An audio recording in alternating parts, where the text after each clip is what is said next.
The Master Sword makes an expected reappearance in Tears of the Kingdom. However, it seems it will be quite different than past games or even Breath of the Wild.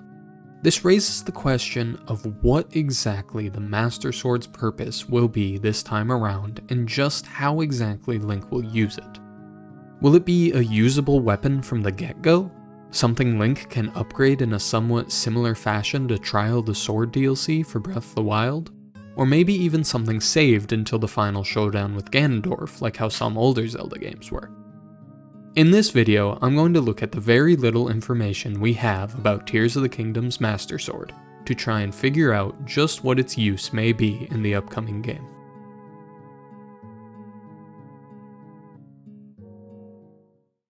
The Master Sword has appeared in various trailers and promotional images that Nintendo have released, and in them you can already tell the Master Sword is a bit different.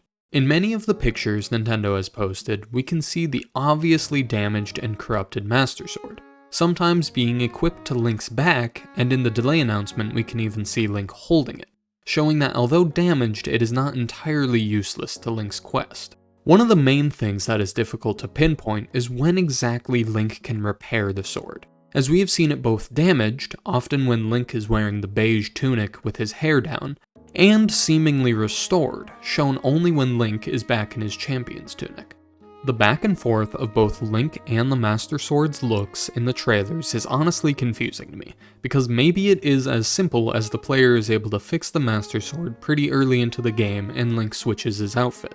Or there's some other game mechanic that we do not know yet that would involve needing to go back and forth between the two styles. It seems pretty reasonable to guess that the Master Sword's use in Tears of the Kingdom could be similar to past Zelda games, where Link doesn't have it, or in this case he only has the broken version, and throughout the game your objective is to fix it so that Link can finally fight Ganondorf.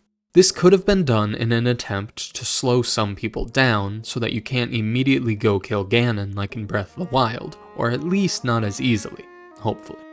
Breath of the Wild made the character wait a little bit until they got the Master Sword, as Link needed 13 full hearts to get it, not to mention needing to have reached the Great Deku Tree.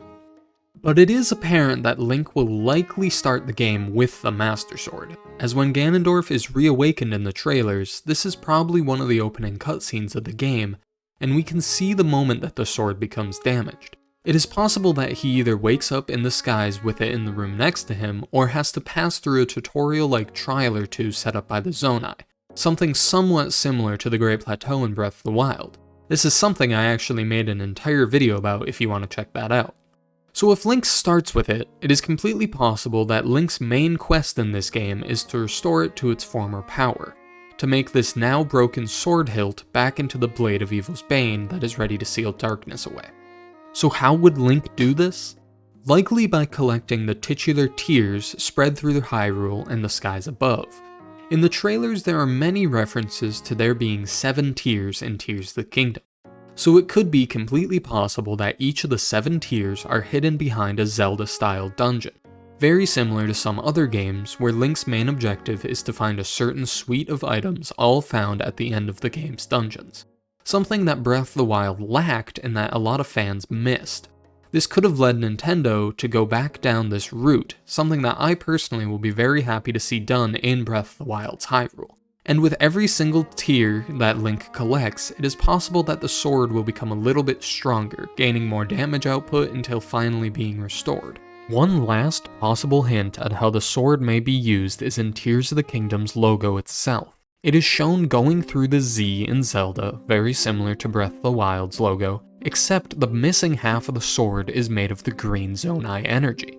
This brings up the possibility that maybe Link never technically fixes the sword, but instead learns how to harness his new powers of the Zonai green energy manipulation with his new arm into creating a new, quote-unquote, fixed Master Sword. This would explain how Link could use it even when it's in its damaged state. Not to say that he cannot still fix it and improve upon it to make it whole again, but at the very least it can be used in its damaged state. It is obvious that once again the Master Sword will be vitally important to Link's quest to save Hyrule from Ganon once again, especially with Nintendo focusing on how it is damaged and different in this game, with one of their tweets literally just showing the destroyed sword with no caption. It really is just hard to tell how exactly it will be used in Link's adventures within Tears of the Kingdom. No matter what though, we will all find out on May 12th. And with that, thank you all once again for watching. Let me know your thoughts about how you think the Master Sword will be used in Tears of the Kingdom in the comments below. And if you enjoyed, please hit like and subscribe as it would really help me out. Until next time then, I'm KI Zelda and thank you for watching.